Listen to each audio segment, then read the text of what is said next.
As you grow older, time seems to become ever fleeting, each day passing faster and faster.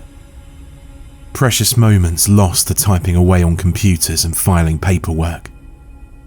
Trapped in a gridlock of metal cages on wheels for hours on end, for what should be a mere 15-minute drive. Or hours lost to slumber and exhaustion. And even if you found a way to reduce that necessity for sleep, it may still feel like it's not enough. Or perhaps above all, and most simply, fate has said your end is near. Don't you wish you could give anything to have more time? More time to spend with those you love, to experience the facets of life, to go places you could only dream of visiting? So, what are you willing to give, to risk? If you truly wish for more time, or perhaps are insane enough to chase any form of gamble, then there is a way. You see, time watches over us all, binds us to existence only temporarily, until it decides to take away that right and offer your soul to oblivion, their lady of love. But, as much as time seems to be an orderly creature, one of rigid, unmalleable pace, they have a penchant for chaos. It's why they seek to impress oblivion, after all, slowly marching us all to our inevitable doom, into her awaiting arms. And one little-known habit that time picked up from their mistress is their love for gambling. Since we worship time in every single moment of our lives, with their altars existing in every single person's home or place of work across the globe, they do deign to gaze upon us every so often, and have taken a liking to a particular game of chance, long lost to humanity, ticking away only second by second for all of eternity. They enjoy mixing things up here and now, then and soon. Sadly, time doesn't get many partners to play with, but today, I'll instruct you on how to initiate a game with time. An advisory: if you intend on performing this rite, it's extremely important that you're familiar with the entirety of the steps ahead of time. Your game partner has no patience for those who waste their gift. You'll require the following: a normal deck of 52 playing cards, a candle, a method of lighting the candle, a black marker, and a table with 2 chairs. Please ensure there are only 2 chairs. You do not want unwelcome players arriving to join the game. Start by blocking all sources of light and prying eyes from the room you intend to do this in. If performed during the daytime, do your absolute best in making the room pitch black. Draw the curtains, lock all doors, and turn off the lights. You may light the candle prior to this, but once you begin, the candle is the only source of light allowed. No electronics must be on your person, and you must remove all devices capable of displaying time from the room before beginning. They're altars, after all, and every gaze at them you've given over the years was another offering. Too many offerings in one place, and, well, you'll learn about what they're capable of soon. Once the altars have been removed, and all sources of light or interruption have been denied, take a seat at the table. In the murky, flickering candlelight, take the black marker and draw the invocation symbol on your non-dominant hand. A simplistic hourglass made of 2 triangles with a line through the middle, parallel to the bases of each triangle. Open the deck box and place the deck in the middle of the table, if you haven't done so already. Now, you may call upon the entity. Declare aloud, "I feel the call of the Queen's Hunt. Do you?" There may be no response for some time. You must sit there, in the dark, and wait to see. If you have second thoughts about this, aren't feeling lucky anymore, or want to end the ritual for any reason prior to time's arrival, simply blow out the candle and turn on the lights. Do not attempt to stand or leave the table. This room no longer belongs to you, only the candle. After some matter of minutes, perhaps seconds if they're available, you may hear a ticking. A slow, deep click of gears, sounding off at the same pace, over and over again, approaching from the opposite end of the table. Then, a thud. The sound of a leather boot hitting the floor, then dragging along its surface as though its leg were injured. Once they reach the table, fight the urge to show any visible reactions to its appearance. Remain calm as the gears across their body churn, squishing the multitude of muscle strands and blood vessels that glue their shoddy frame together beneath that leather duster. You may also begin to feel strange. Your perception of time will be in flux, speeding up and slowing down ever so minutely for varying intervals, but just enough that moving your hand will be noticeably different. Do not blame them.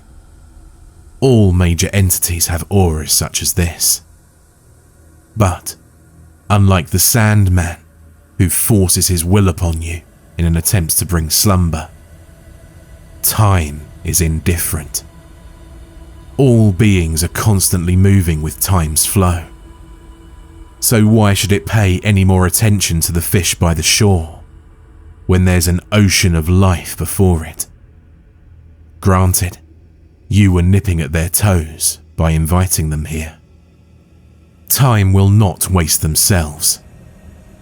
Their only interest is in the game, so any attempt at questioning or conversation will be flatly ignored. However, once they've taken a seat across from you, the gears will stop momentarily, only to click hard and loud, clinking together and crushing flesh to produce sounds. Words. Language. They'll ask you a simple question from that gnashing tongue. Day or night? This is where I must explain the rules. It's a fairly simple game, but be sure to familiarize yourself with the rules. Time will not tolerate someone reading off a cheat sheet. Time will always take the deal, giving themselves and you a hand of 4 cards each. Then, 1 card from the top of the deck is placed face down between the players and the deck nearby. The goal of the game is to claim the 2 queens that match the colour you chose at the beginning of the game. Red for day, or black for night. The question you're asked at the start of play is the colour you would like to hunt for. When a turn starts, the opening hand dealer or the winner of the last turn goes first. You're betting the values of your cards against your opponents, and the winner of each bet claims the card in the middle of the table. Aces are worth 1, jacks are 11, and kings are 12. Queens have no value and can't be played. They must be kept in your hand should you collect one. You may bet any number of cards on your turn, provided you don't exceed a sum of 12.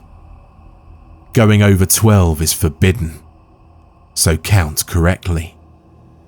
If you play first, you can't adjust your sum after your opponent plays either. If you bet higher than your opponent, you win the turn and claim the face-down card in the middle of the table for yourself. All played cards that turn go to a discard pile next to the deck. Then, each player draws one card from the top of the deck if they have less than 4 cards in hand. If you already have 4 cards, do not draw.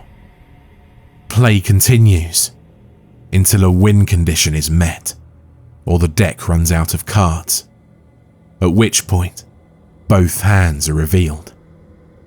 As stated before, this is an extremely easy game to play, but is highly reliant on chance. You have no idea what you're betting on, only praying that the face-down card is one of the queens, or a number with a high value to use later on. And betting with multiple cards is risky too. If you play 2 or more cards, if you don't win, you'll be left with 1 less card until you decide to pass for a turn, and possibly miss out on a queen. Do not let that pang of realization overwhelm you. Just because time exists at all points, this is the one activity, the singular moment in history, that they choose not to gaze upon. They value truth and honesty in this game of risk, and won't look ahead or along any other paths to determine your cards. It's by their will alone that you're allowed to even have a chance in this game. Be grateful. If during the game you wish to end it early, fearful of what the end result may be, you may blow out the candle. Doing so will make the disgruntled being pause, place their cards on the table, and walk away into the darkness. Once the sound of grinding gears has completely disappeared, you may get up and turn on the lights. Under no circumstances should you ever try this ritual again if you do this. Of course, that's provided that you can even blow it out. As mentioned before, time's influence is even more distorted the closer to the entity you are. And sitting across a table from them, you're most certainly going to experience some fluctuations. 1 minute, you're at your current age, and the next, your card hand may be shaking uncontrollably. You'll drop the cards on the table, fingers too weak to hold even 4 flimsy pieces of cardboard. The candle will illuminate the vast wrinkles across your skin, and your whole body will ache and droop. Your mind will wander, forgetting why you were even here. You might get up to go and get a glass of water and try to leave the table. You may find yourself lost, hobbling around in the dark for the remaining minutes of your life, lost to eternity. Or you may end up the other way. As your maturity decreases, your interest in the game will wane. You won't understand the rules, simple as they are, because you're simply incapable of comprehending them yet. Tiny fingers make bad plays, putting all of the wrong cards out and losing round after consecutive round to time. Only when the tide shifts and you return to your true age will you realize what's happened, and the dread will truly sink in as the deck gets lower and lower, and you find yourself 1 queen short, or more. And with the more altars you left around in the room prior to playing, the effect of these fluctuations will only grow worse. The last subject to discuss is the series of game-ending states. These are the various ways you may win or lose the game. and the resulting events that will unfold. Should you find both of your own queens, you may reveal your hand immediately and state the appropriate victory phrase according to your chosen colour. Dawn breaks if you're playing day, or night falls for playing night. Time will verify the win before lowering their head and responding thusly. So it seems. The entity will then stand and leave. Just as before, wait until you hear no more sounds before leaving the table yourself. Your reward for winning in this manner will depend on the sum of the 2 non-queen cards in your hand. That amount of hours will become the amount of extra hours per day you'll be permitted to experience. They can be split up however you wish and used concurrently alongside your normal time. If you were bored at work, for example, you can simply desire to use your extra time. Go for a 3-hour walk, then return and keep working as though you never left. No one will notice your absence because there was none, and the world doesn't freeze either.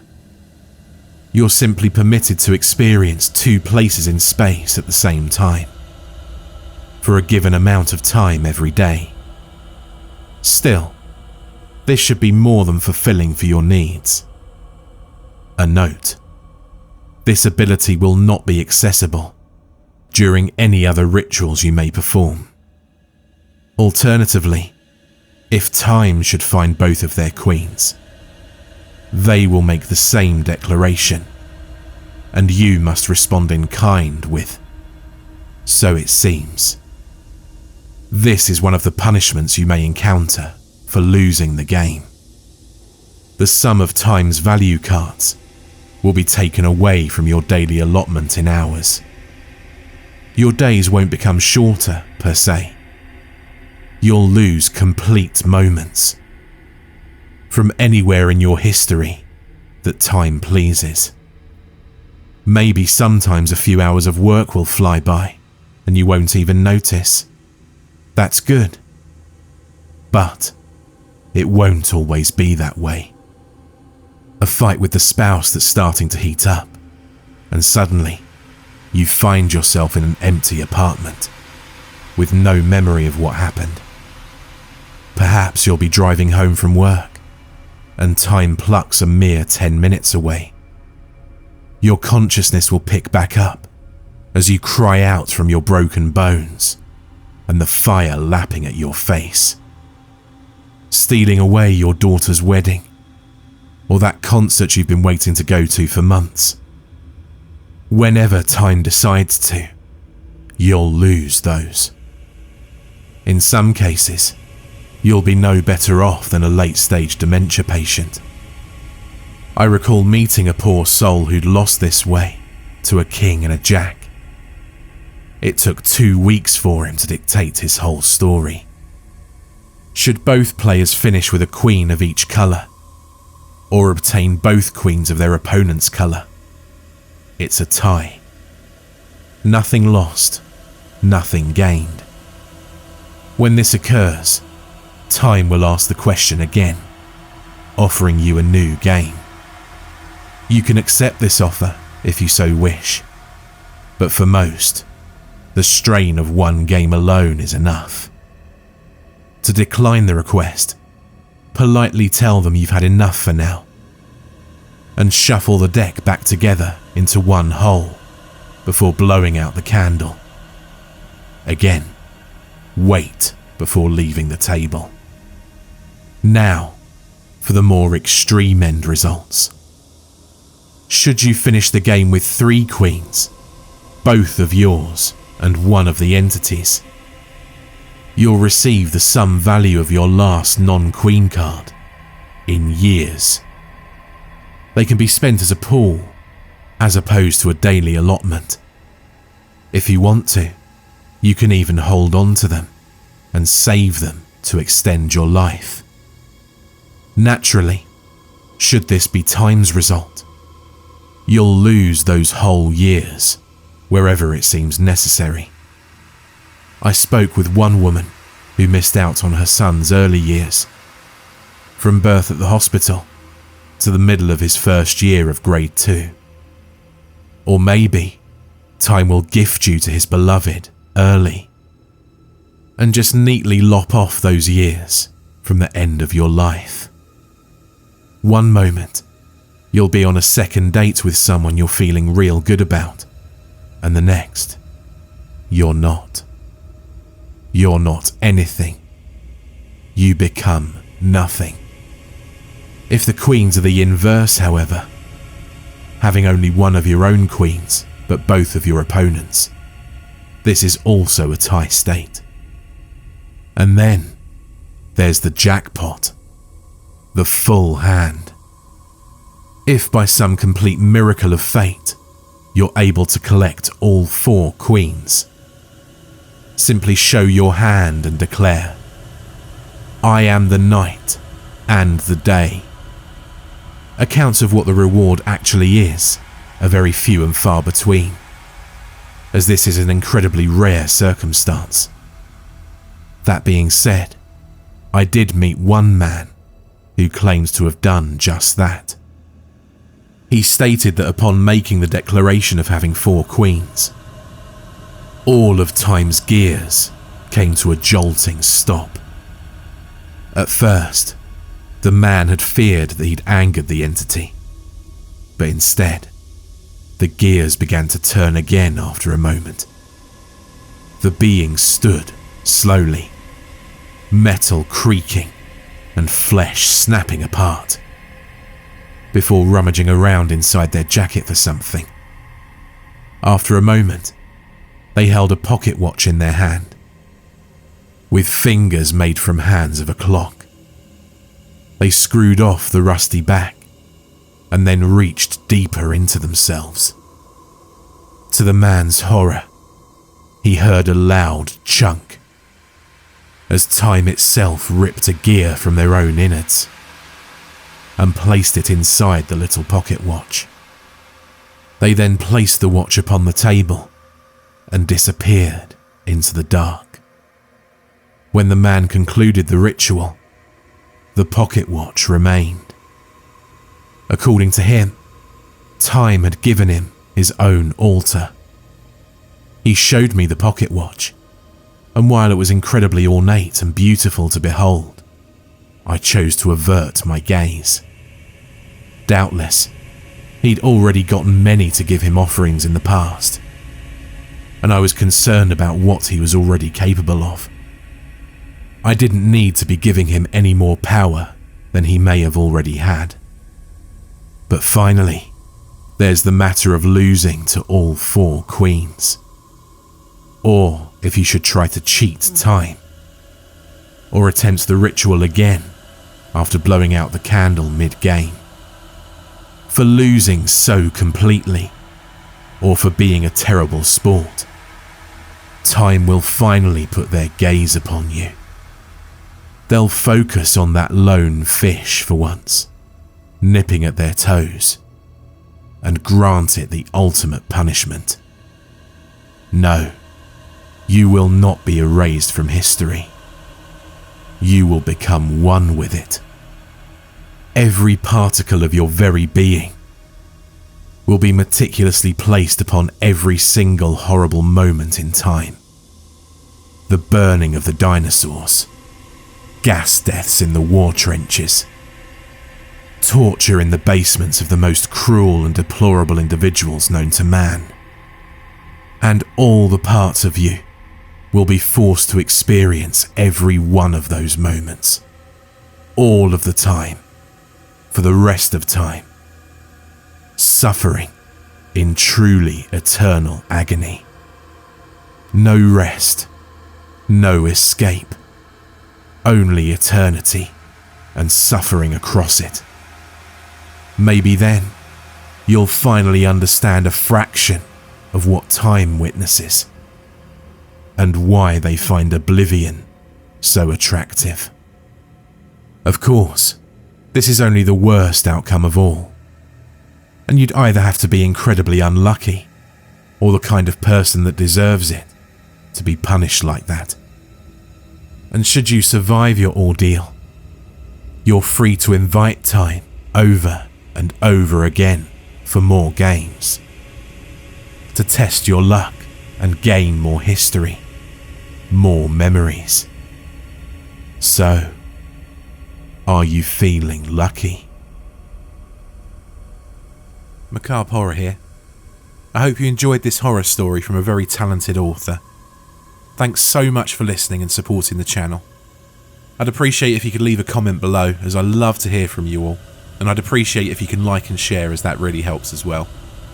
If you want more scary stories, check out the video or the playlist on screen.